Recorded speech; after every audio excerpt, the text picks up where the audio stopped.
qalbi waxaan rabaa in aan wax kuu sheego. Anigu waan ku jeclahay. Cidna ma bedeli karto jacaylka aan kuu qabo. Waa ballan marnaba kuma cidlayn doono. Waxaad tahay wiilka aan ku tashto mar kasta. Waxaad tahay qofka keliya ee aan ogahay in aan isku halayn karo. Waxaad tahay jacaylkayga noloshayda. Waxaad tahay qof aniga khaaskii ah. Aniga adigaa ileh, adigana anigaa ku leh. Jacaylka maan aqoon ilaa aniga adiga kaala kulmayo. Waad ku mahadsan tahay intaad i jeceshahay.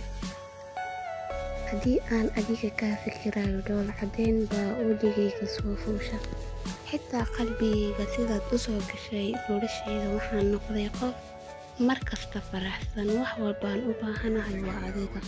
Wax walba waan awoodaa in aan adiga kuu sameeyo. Waligayna waan ku jeclaan doonaa.